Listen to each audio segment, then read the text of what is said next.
then having said that, some of the challenges that come with testing communication skills, especially when it's related to cultural competence. It's such a personal experience, and it's really hard to test accurately, I find, with our standardized testing. So then I'm going to end up with talking a little bit about case studies and how they help bridge that gap between the theory that we're teaching and providing and what students actually apply and need to do in practice. So my first slide here is a little bit of just an overview of why cultural communication is so prevalent in our nursing practice. One of the biggest reasons is improved patient outcomes and that building that trust and rapport. So if nurses are able to build proper trust and rapport with our clients, we're able to have better patient outcomes. And a lot of that is done by if the clients are feeling heard and listened to and respected. And a lot of that with the diversity of the populations that we're working with comes from cultural competence communication. Having that cultural safety and humility when we are communicating with our clients. This also strengthens our communication between nurses and patients. People are more likely to open up and actually engage in our care plans to have effective outcomes. Better patient satisfaction is also a factor. And then it helps to reduce some of those health disparities that we do see. We know there's systemic biases that are present. We start to implement some of those nonverbal cues. Having the education, having the knowledge about that allows nurses to implement that into their practice, which will only better their relationships with their clients. And then lastly, it allows for that patient-centered care, which is a big part of our healthcare. A lot of our care practices and actions are focused on our care being patient-centered. So some of the challenges that come with meeting these goals is, and we're trying to do assessment of a topic that it's a very personalized topic. There's a lot of personal experiences that come into play, and some of the presentations that I heard this morning about those pieces that people have experienced and their knowledge about it and them being able to use it. We can't really capture that in our standardized multiple choice testing, I find. So those personal experiences are missed when we're doing just standardized testing. It's a very subjective experience. So students' answers, when we're doing multiple choice, it can't really capture that subjectivity, whereas in a case study format, it's definitely better. The context is usually missing, and this is something I come across when like in my communication classes, we do still use our multiple choice and those testing options, but a lot of the time students are confused because they're like, well, is this what's happening? Is that there's no context to the question or what's being presented. There's also, when it comes to communication testing and especially cultural piece, there's not a lot of standardized assessments that tell us, okay, everybody is understanding the concept, everybody actually has engaged appropriately. Limitations in simulation for communication as well. So for a lot of our other health scenarios, so teaching about, MIs or any other pieces, we're able to use things like simulation, but communication is hard to simulate. And I think that's kind of come across with some of the presentations earlier today, where it's hard for students to put themselves in that position because we don't actually know what people are going to say. Therefore, they don't know how they're actually going to respond. So it is a little bit more difficult. And then lastly, the limited room for explanations. So a lot of the times students may have the theory and the knowledge, but they're not having that option with the multiple choice exam to provide that rationale for their actions. Therefore, we're leading into the rationale for that case study based assessment. So why is this something that does work and apply to this particular topic and context is it encourages that critical reflection. So it encourages students to not only take the theory that they've learned and we've discussed in class, but now apply it to a scenario. It allows for deeper insight into what their thought processes are. So it allows me as an instructor when I'm reading those answers to see, okay, what are the students actually thinking and where are we going with this? So it's not just an answer, but there's rationale that supports. So nursing is a very evidence-based practice, and this allows for that to come out. It encourages those personalized responses that I was talking about earlier in terms of being subjective. People are able to draw from their previous experiences and input that into their answers. And then lastly, it diversifies those assessment methods. I know kind of where we're shifting with our testing with and making everything more accessible for students. We are shifting into some different ways of assessing students and kind of going away as much as possible from those standard testing. So it does help us with that. So this next slide here talks about what I actually do in my class. So it's a midterm exam that the students have. I give them kind of a little bit of like not a lot of prep and say, but I'd let them know that it's a case study that they will be getting. So we can go on to the next slide now, Leanna, thank you. So integrating the case study into actual assessment. So it's a midterm exam. They write this exam. They're permitted to bring a half, like I give them a half a sheet of paper, and it's one that I provide so that I know that all students have the same amount to cover, and they're allowed to bring in like class notes. So they can make their notes and then bring those in and use them in terms of for helping of their exam. Because this is not, the focus of this is not to test how much they can memorize. It's actually the application. So they can have the notes from class, but apply it to the case study and answer accordingly. When I first started teaching this course, it was like an open book, and I found that wasn't really effective because most of the time students were flipping through the book trying to find answers. Whereas now I give them their directions of, to our focus is culture, communication, family, and then they can choose what they think is relevant from our class topics and class knowledge, and then they bring that into the class. And then they're also directed that their answers need to indicate rationale. So if they're answering a question, they do need to provide their reasoning and thought process. So I do provide a little bit of that direction before going into the exam. And then after doing this exam for a few years now, I've actually noticed that students benefit from this. One, it helps with the marks that they assume on this. So we can go the outcome for the next slide. So students are actually getting higher scores on this midterm exam for the class, which helps boost their confidence as well. But the answers are actually very detailed, very theory filled. There's lots of insight that's represented from what I'm seeing in terms of what the students are answering. And as an instructor, that's a lot of, it's increased satisfaction for me too, because I feel like my explanations are hitting home. Like they're understanding my examples, my discussions in class, and there is a purpose for that. So that was my overview. I did a little survey this year with my small class. I only had 15 students this year. We usually have 16. And out of those 15, only 13 of them chose to participate. I might make this a regular thing to kind of get more data about this, but this is kind of what the students had said. So out of all 13, they said that the case study format improved their critical thinking and understanding of the content. It deepened their knowledge, and 85% of the class agreed with that. 69% actually preferred the case study format than the traditional multiple choice, which was a little bit surprising to me because I think majority of the nursing exam students are so used to the multiple choice that they probably would have said otherwise. And then 77% of them agreed that it felt more realistic and they were able to respond as they would in their clinical scenarios.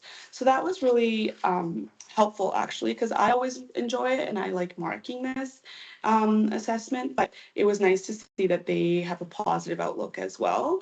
So my next slide is just some of the actual statements that I read through what the students had said in terms of their feedback. The one that I really liked was like, we actually apply what we learned into a real situation. How much you prepared in the testing scenario, you have to think critically with given facts and the way you learn. So that kind of hits that. It supports a lot of what I had thought, but it also supports what it tells me on my next slide, which is the literature. Um, the literature here says that benefits of case study based testing, that it enhances critical thinking for students, it enhances problem solving. And that's kind of what was demonstrated from, I do see this in my answers in my own practice, but with the students saying that themselves, it kind of supports that. It allows for that integration of theory with practice, and it encourages reflective practice. Nursing is a very, in my personal opinion, a very reflective practice kind of profession where we all do the same tasks, but slightly differently. And then we do a lot of reflection and, okay, what went well, what didn't go well, and how are we going to make changes. It's very, you're learning constantly. And this kind of really helps them implement that just right away before they're even out into practice. It does offer that flexible, inclusive assessment. So for certain students, multiple choice is it's very stressful because they're usually torn. So this gives that little bit of variety and more accessibility to all students to have, about equal chance at it. And the real life scenarios. So again, it's hard to mimic communication type scenarios, but having this really allows them to put themselves in that position and act and respond accordingly. So as great as this is, and just like with everything else, there are some challenges that do present with this, and I'm going to just my next slide's a little bit about that. So one of the biggest things would be the potential for evaluation bias. So with a lot of the other, if you have like an answer key, somebody else could cover for you. It really would have to be only the instructor that's teaching that marks this, because only you are aware of what the discussions that were had, what kind of topics were discussed, and what was taught in the class. And that leads to that no standardized answer key. So I do have I create an answer key for myself in terms of what themes I'm looking for, but all the students will, have their own unique answers. And it's kind of my assessment of if they're meeting those themes or touching on those themes or not. The other two disadvantages a little bit right now are there is some increased time for grading for this. Like it does take me longer to go through all the detailed answers and provide the grading for this. And then similar to that is the students have a harder time um, finishing it in the time provided. So I often find that they get 90 minutes for this, and then there's about one major case study and one small one, which only has 2 questions associated, but one has 4. So I think the writing portion is something that does stress them out because we're getting so used to the typing, and maybe that's something we can look into in the future, but there is some more time that they need. And in terms of the literature, as I was working through this, is that there actually isn't a lot of research on this topic. It's something that's fairly new, being researched and being done. So as we're trying to moving into these alternative assessments, I'm hoping that in the near future, and there will be more research, and I think that will also help us navigate some of these challenges as we work through this more and use this more in our practice. For nursing communication, though, I feel like it's a great approach alternative to what we always do. So some of the implications for nursing education related to this is that case study based testing does offer that meaningful alternative to the traditional methods. It encourages, as curriculum designers, to integrate more scenario-based assessments. I find in our nursing programs, and I do teach some other classes as well, and communication, along with communication, we use a lot of case study-based learning approaches. So a lot of my learning activities are focused around case studies, but this one for assessments is fairly new. And it also, I think, supports a competency-based education by promoting that holistic skill, so people are not just looking at one thing of memorizing. We're actually allowing them to use all the knowledge they have and then respond accordingly, which is what they would be doing in practice as well. So in conclusion, I just want to kind of say that I think case study based testing provides a very valuable alternative to our traditional methods, evaluates knowledge, but it also challenges the students to think in depth and apply more to those realistic scenarios that they could really well be facing as soon as they get into those clinical practices. Implementation does require some more time, and there's some planning, and as mentioned, there's some challenges that we still have. But I think moving forward, this is definitely a method that, with some, tweaking of those, working through those challenges and some more research, that could be really helpful in assessments with nursing education, especially with those courses such as communication, they're just so personalized, and it would also pull us away from doing more of how much can the student actually memorize and reiterate, but actually how much can the student apply, and we'll hopefully be able to see the benefits of that in our clinical practice as well. And that's actually the end. So my next slide is just references, and the last slide is just my information. It's just my email there if anybody wants to send me an email or have any questions or chat or ideas on how to kind of work through some of those challenges that we do have. Thank you so much. And I'm so sorry about the technical difficulties. Thanks, Harman, and don't apologize. Things like that always happen to all of us. We're all sympathetic to Yes. the person who's experiencing it. A couple of things that came to mind while you were sharing, and Mhm. there is a lot of research out of Harvard right now, and I'll share a link with you Mhm. about case-based learning Mhm. and doing some innovative things, and you might find that really interesting. So I'll email that to you, Perfect. even though it's not Mhm. as we're figuring out, I think, about alternative assessment are often transferable. The Mhm. second thing, I wondered if you'd ever done sort of pre-teaching, give students a case study, and then sort of post-teaching giving. Do you know what I mean? Like this idea that to invite them into to invite learners Oh into yeah. the learning. Do you know what I mean? Here, by Mhm. the time you're finished, we're finished this journey of this course together, you're going to be able to do a magnificent job with this case. But give it to them Mhm. early, to sort. Have you ever done anything That's like a that? great. No, I have not, but that's a great idea. Actually, I'm doing a motivational interviewing course right now for myself, and I think we did that. I think when the first day we started, they gave us a sheet with a whole bunch of situations, and they wanted us to write down our responses. And they had said that at the end of our program, they were going to give it back to us. So that's, I think, it's the same kind of piece that after you've learned everything, and then you go back and see if you respond differently to the same situation.